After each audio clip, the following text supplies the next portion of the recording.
అయితే అక్కడ అర్థమైంది ఏంటంటే, నేను చాలా మందిని కలిసాను. రైల్వే టీం ఉంది అక్కడ, సింగరేణి టీం ఉంది అక్కడ. అసలు మొత్తంగా చూస్తూ ఉంటే గత 5-6 రోజుల నుంచి వివిధ బృందాల మధ్య ప్రభుత్వం సమన్వయం సాధించడంలో పూర్తిగా ఫెయిల్ అయింది.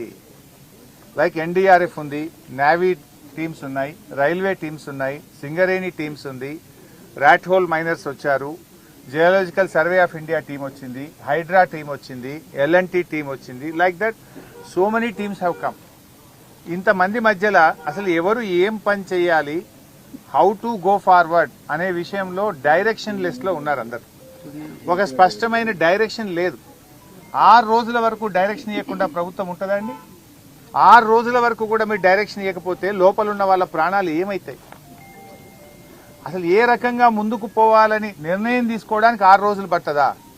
ఇదేమన్నా టూరిస్ట్ ప్లేసా? మంత్రులు పొద్దుగాలు వస్తున్నారు, సాయంత్రం పోతున్నారు, సాయంత్రం వస్తున్నారు, పొద్దుగాలు పోతున్నారు హెలికాప్టర్ వేసుకొని. ఎలక్షన్ ప్రచారం పోతున్నారు. ముఖ్యమంత్రి ఇంతవరకు రాడు, డైరెక్షన్ లేదు.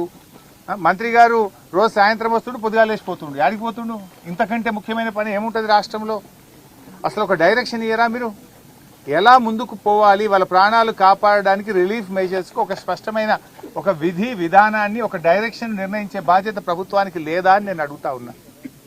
ఇవాళ 6వ రోజు, ఇప్పటికీ కన్వేయర్ బెల్ట్ పనిచేయడం లేదు.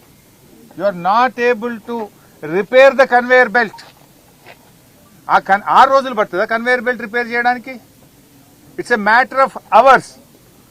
కొద్ది గంటలు కరెక్ట్ గా డైరెక్షన్ ఇచ్చి ఉంటే కన్వేయర్ బెల్ట్ ను మరమ్మతు చేస్తే ఆ లోపలుండే మక్కంతా కూడా బయటకు తేవడానికి అవకాశం ఉంటుంది. అది ఎందుకు లేట్ అవుతుందో, మరి ఎక్కడ డైరెక్షన్ మిస్ అవుతుందో నాకు తెలియదు. టనల్ బోర్ మిషన్ యొక్క పార్ట్స్, అది మీద నుంచి రాళ్లు పడి డెబ్రిస్ పడి కొన్ని పార్ట్స్ వంగిపోయినాయి, కొన్ని పార్ట్స్ చెల్లా చెదురుగా పడి ఉన్నాయి అన్నారు. అవి కట్ చేసి తీస్తే కానీ లోపల నుంచి మక్కు కానీ అక్కడున్న బురదను బయటకు తేవడానికి అవకాశం లేదు. అది కట్ చేయాలన్నా వద్దా అని నిర్ణయించడానికి 4 రోజులు 5 రోజులు తీసుకున్నారు. మరి 5 రోజుల లోపల ఉన్న వాళ్ళ ప్రాణాలు ఏం కావాలి?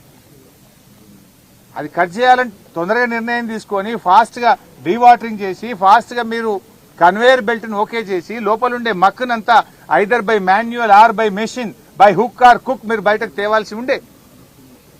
6 రోజుల తర్వాత తట్టడి మట్టి తెచ్చిరియాలి. 6 రోజులు 8 ప్రాణాలు ఏమైతాయి? 8 మంది ప్రాణాలు కాపాడడం పట్ల మీకున్న చిత్తశుద్ధి ఇదేనా? అసలు ఏం జరుగుతుంది? అసలు డైరెక్షనే లేదు మీకు ఇంతవరకు. గా బెల్ట్, ఇప్పుడు మంత్రి గారి స్టేట్మెంట్ నేను టీవీలో చూశాను. 2 రోజుల్లో అంతా అయిపోతుంది, ఆపరేషన్స్ బయటకు వస్తారు అని మాట్లాడాను.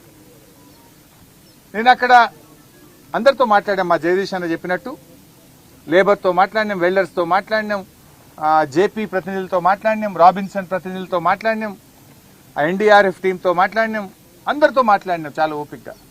అసలు కన్వేయర్ బెల్ట్ ఎప్పటి వరకు అవుతుంది అని నేను అడిగితే 2 రోజులు పట్టొచ్చు సార్, 3 రోజులు పట్టొచ్చు సార్ అని ఒక ఆయన అంటుంది. మంత్రి గారేమో 2 రోజులు ఆపరేషన్ అయిపోతుంది, అంత బయటకు వస్తారని మంత్రి గారు చెప్తున్నారు. 6 రోజులైనా కన్వేయర్ బెల్ట్ ఉపయోగంలోకి రాదు. ఇంతవరకు డెబ్రిస్ ను లోపల నుంచి తెచ్చే పరిస్థితి లేదు. ఆ మిషన్ యొక్క పార్ట్స్ కట్ చేస్తే కానీ అక్కడ ఉండే బురద డెబ్రిస్ తీయలేము అంటే ఇవాళ మిషన్ కట్ చేయాలని నిర్ణయం తీసుకొని లోపలికి పోయిండ్రు అంటున్నారు. అది అయిందా కాలేదా తెలియదు. మేము అక్కడ ఎవరితో మాట్లాడే ప్రయత్నం చేస్తే కూడా వాళ్ళని పక్కకు తీసుకుపోతున్నారు, మాట్లాడినటువంటి పరిస్థితి కనబడుతుంది. టనల్లోకి వెళ్దామని ఆర్ఎస్ ప్రవీణ్ గారు మేము ప్రయత్నం చేస్తే మీరు టనల్లోకి వెళ్ళడానికి వీలు లేదు అంటారు.